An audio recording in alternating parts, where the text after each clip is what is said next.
बिहेकै मण्डपबाट बेहुला बेहुलीसहित 4 जना मण्डपबाटै पक्राउ परेका छन्। के हो त कारण? पुरा भिडियोलाई अन्तिमसम्म हेरी सम्पूर्ण नेपालीहरूमाझ पुर्याएर साथ दिन नबिर्सनुहोला। सुनसरी स्त्री र पुरुषका बीचमा पति पत्नीको सम्बन्ध कायम गराउने धार्मिक सामाजिक कार्यलाई विवाह भनिन्छ। चलन चल्ती बीचमा कतै कतै बिहे गर्ने भन्ने चलन पनि छ। विवाह गर्न उपयुक्त भनी तोकिएको उमेर भन्दा कम उमेरमा गरिने विवाहलाई बाल विवाह भनिन्छ। नेपालमा कानुनत विवाह गर्ने उमेर 20 वर्ष छ। त्यसैले 20 वर्ष भन्दा कम उमेरमा गरिने विवाहलाई बाल विवाह भनिन्छ। शारीरिक र मानसिक परिपक्व नभई विवाह गर्नु र सन्तान जन्माउँदा विविध समस्या आउन सक्ने भएकाले विवाहका लागि उमेरको हदबन्दी तोकिएको बुझिन्छ। यसै क्रममा सुनसरीको इटहरीमा बाल विवाह गरेको अभियोगमा बेहुला बेहुलीसहित 4 जनालाई प्रहरीले पक्राउ गरेको छ। उनीहरूलाई पक्राउ गरेर बाल विवाह विरुद्धको मुद्दा चलाएको प्रहरीले जनाएको छ।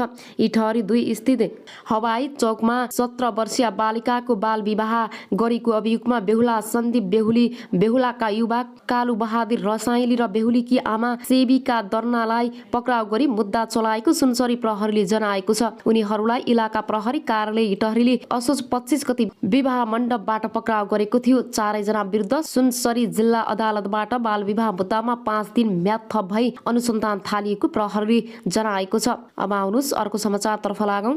गठबन्धन तोडे एमसीसी पारित गर्ने शर्त दिएको छ। ओलीले 8 जेठ 2078 मा प्रतिनिधि सभाको दोस्रो विघटन गर्नु अघि प्रतिनिधि सभा 146 सांसदहरूको समर्थन हस्ताक्षरसहित राष्ट्रपति समक्ष देउवाले प्रधानमन्त्रीको दावी पेश गरेका थिए। त्यस्तै आधारमा 28 असारमा सर्वोच्चले देउवालाई प्रधानमन्त्री नियुक्त गर्न परामर्श जारी गर्यो। प्रधानमन्त्री बनेपछि देउवाका लागि सबैभन्दा चुनौतीपूर्ण मानिएको काम थियो। अमेरिकी आर्थिक सहयोग परियोजनामा मिलेनियम च्यालेन्ज कार्यक्रम एमसीसी सम्बन्धी सम्झौता प्रतिनिधि सभाबाट पारित गराउनु सत्ता साझेदार माओवादी, केन्द्र एकीकृत समाजवादी र राजम जस्ताको तस्तै एमसीसी सम्झौता अनुमोदनको विपक्षमा रहेकाले देउवाका लागि यो विशेष चुनौती र प्रतिष्ठानको विषय बनेको थियो। देउवा प्रधानमन्त्री बनेपछि 1 महिनासम्म त ओली चुप रहे, गठबन्धन तोड्न चलमलाएनन्। जसै भदौ लाग्यो त्यसपछि भने एमसीसीलाई माध्यम बनाएर गठबन्धन तोड्न ओली सक्रिय भए। भदौ असोजका ओलीले विभिन्न शर्तहरू मार्फत नेपाली कांग्रेस सत्ता गठबन्धनबाट अलग भए एमसीसी अनुमोदनबाट सहयोग गर्ने वचन मात्र दिएनन्। एमालेले समर्थनमा कांग्रेसले एकलौटी सरकार चलाउन सक्ने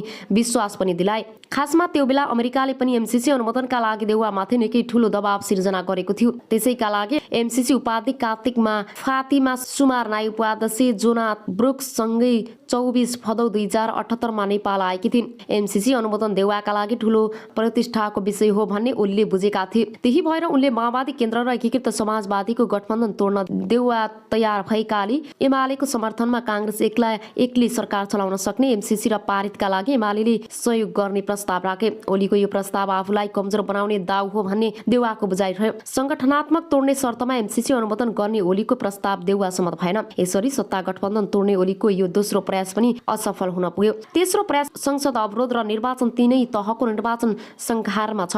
एमाले एक्लै निर्वाचनमा प्रतिस्पर्धा गर्न समर्थ छ भनेर दावी गर्नु एउटा कुरा हो, तर 2064 मा जस्तो ओलीको क्रेज अब छैन, न त त्यति बेलाको जस्तो चुनौती एजेन्डा नै छ, बरु एमाले विभाजित भएको छ। यस्तो अवस्थामा सत्तारूढ दलहरू वर्तमान गठबन्धन सहित निर्वाचनमा भने एमालेको हालत कस्तो होला ओलीले परिणाम आकलन नगरेको पक्कै छैन। त्यसैले सकभर आफू पनि चुनावी गठबन्धन निर्माण गर्ने र सत्तारूढ गठबन्धनमा विभाजन समेत ल्याउने प्रयास ओलीले जारी राखेकै छन्। 12 माघमा हुने राष्ट्रिय सभा निर्वाचन अन्तर्राष्ट्रिय प्रदेश 2 मा महन्त ठाकुर नेतृत्वको लोकतान्त्रिक समाजवादी पार्टी लोसपासँग गठबन्धनको निर्णय गरेबाट पनि ओली सत्ता गठबन्धनबाट त्रसित रहेछन् भने देखिन्छ। माधव नेपाल सहित 14 सांसदलाई कारबाही गर्ने एमालेको निर्णयलाई सभामुख अग्री सापकोटाले सामान्यता नदिएको विषयमा एमालेले भदौदेखि नै सदन अवरोध गर्दै आएको छ। ओलीले सत्तारूढ गठबन्धन तोड्ने पछिल्लो सत्र अस्त्र भने त्यही अवरोधलाई बनाएका छन्। प्रमुख प्रतिपक्षीबाट अवरोध भए पनि सदन नियमित गर्नु सरकार सत्तापक्षीको मुख्य कर्तव्य भएकाले प्रधानमन्त्री देउवा पनि एमालेको अवरोधका कारण दबावमा छन् र अवरुद्ध सदन सञ्चालनको प्रयास स्वरूप उनी 24 पुसमा बालकोट स्थित ओली निवास पनि पुगेका छन्। अब आउनुहोस् अर्को समाचारतर्फ लागौं। उनलाई रवि लामिछाने र ऋषि धमलाको तस्बिर देखाएर थर्काउँदै हिँड्नेको हुने नक्कली पत्रकार। आफूलाई एबीसी न्यूजको पत्रकार भन्दै नक्कली पत्रकारले थर्काउँदै हिँड्ने गरेको पाइएको छ। झापा हल्दीबारीका स्वामी नीतिश ओलीले आफूलाई एबीसी न्यूजको पत्रकार भन्दै अरूलाई थर्काउने गरेको पाइएको हो। भ्रष्टाचार, ठगी, भण्डाफोर र पीडितलाई मलम लगाउने काम गर्दै आएका उर्लाबारीका पत्रकार किशोर श्रेष्ठलाई उनले फोन गर्दै अन्टसन्ट भनेका थिए। सक्कली पत्रकार किशोर र नक्कली पत्रकार नीतिश आम्ने सामने भएका हुन्। ठगी भएको मान्छेको न्याय दिलाउन लाग्नेको हो भन्दै उनले गाली गरेका थिए। मलाई चिनेको छस्, म पनि मिडियाको मान्छे हो, जोसुकै ठगी हुनलाई तँलाई के चासो। नीतिशले त्यहाँ उल्लेख गर्न नसक्ने शब्द प्रयोग गर्दै भनेका छन्। यस विषयमा हामीले उनलाई सम्पर्क गर्दा आफ्नो फोन खेतालो, गोठालो बोक्ने र ट्र्याक्टरमा काम गर्ने भाइको भएको बताएका छन्। त्यसपछि पुनः तपाईँ र किशोरको कुरा के हो भन्दै आफ्नो दाइबारे समाचार आउन आँटेपछि फोन गरेको बताए। उनले भने म पनि टप 10 मिडियामा नै काम गर्छु भन्दै हामी विरुद्ध नै खनिए। कुनै मिडियामा काम गर्नुहुन्छ भने प्रश्नमा भने के कागज ल्याऊ, आउ त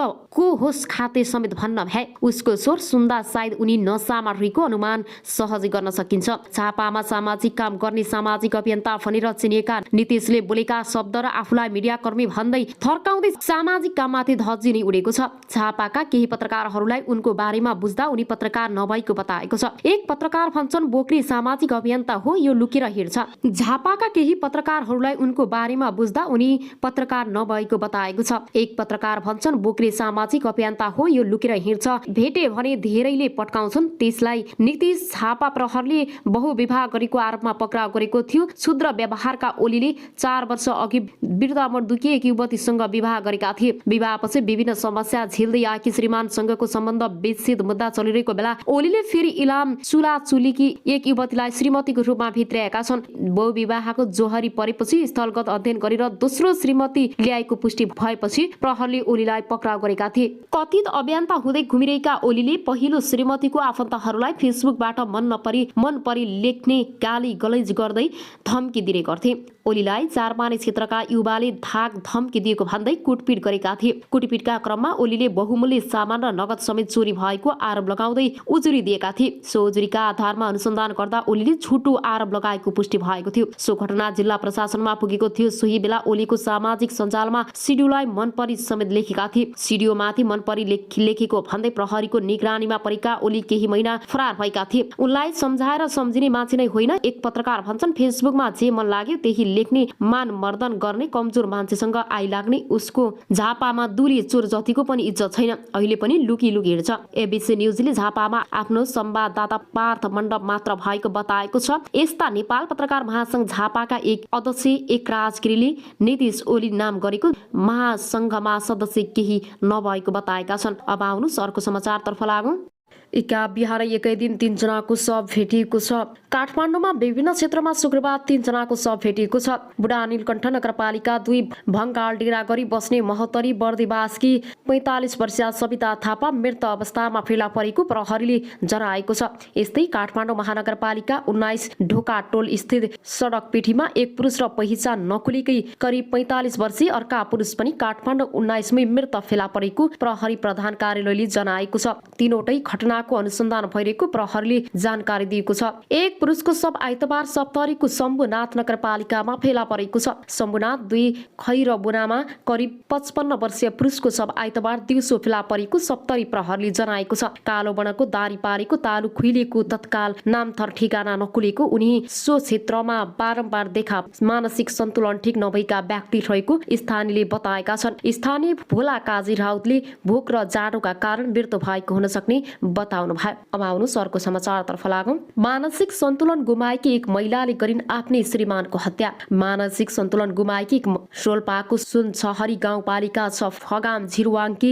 41 वर्षीय मीना पुली 45 वर्षीय पति कालेपुनको हँसियाएर ढुङ्गा प्रहार गरी हत्या गरेकी हुन्। मानसिक सन्तुलन ठिक नभएकी मीनाले पति काले गोठमा सुतिरहेको अवस्थामा 81 हँसियाएर ढुङ्गा प्रहार गरेको बताएको छ। पत्नी मीनाले पति कालेको हत्या गरेको खबर पाए लगत्तै इलाका इलाका प्रहरी कार्यालय जिलवाङको प्रहरी टोली घटनास्थल पुगी अभियुक्त मीनालाई नियन्त्रणमा लिएको हो। घटनामा संलग्न मीनालाई जिल्ला अदालतमा म्याद थप गरी अनुसन्धान कार्य भइरहेको जिल्ला प्रहरी कार्यालयका शोल्पाले जनाएको छ। अभियुक्त मीनालाई इलाका प्रहरी कार्यालय सुरी चौरको हिरासतमा राखिएको छ। कोरोना महामारी सिजन 3 को नियन्त्रण गर्न काठमाडौँ उपत्यकामा सवारी साधनहरूलाई जोर बेजोर प्रणाली लागू गरिने भएको छ। आज शुक्रबार राति 12 बजेदेखि लागू हुने गरी जोर बेजोर प्रणाली सुरु गरिने उपत्यकाका 3वटै जिल्ला प्रशासन कार्यालयको आदेशमा उल्लेख छ। काठमाडौँ, ललितपुर र भक्तपुरका प्रमुख जिल्ला अधिकारीहरूको बिहीबार बसेको संयुक्त बैठकले भोलि 9 शुक्रबार राति 12 बजेदेखि सार्वजनिक र निजी सवारी साधनहरूमा जोर बेजोर प्रणाली लागू गर्ने निर्णय गरेको हो। बैठकपछि ललितपुरका प्रमुख जिल्ला अधिकारी घनश्याम उपाध्यायले स्मार्ट लकडाउनको कार्यविधि अनुसार सार्वजनिक र निजी सवारी साधनहरूमा जोर बेजोर लागू गरेको जानकारी दिए। उनका अनुसार अब शुक्रबार राति 12 बजेदेखि जोर नम्बरका र बेजोर गति बेजोर नम्बरका सवारी साधन सञ्चालन गर्नुपर्नेछ। जोर बेजोरको निर्णय 2 पाङ्ग्रे सवारी साधनहरूमा पनि लागू हुनेछ। सिट क्षमता भन्दा बढी यात्रु राख्न नपाइने मास्क अनिवार्य लगाएका यस अघिका निर्णय कायम छ। अब अर्को समाचारतर्फ लागौं। 10,254 जनामा कोरोना संक्रमण पुष्टि र 16 जनाको मृत्यु भएको छ। स्वास्थ्य तथा जनसङ्ख्या मन्त्रालयका अनुसार नयाँ संक्रमित मध्ये 5,306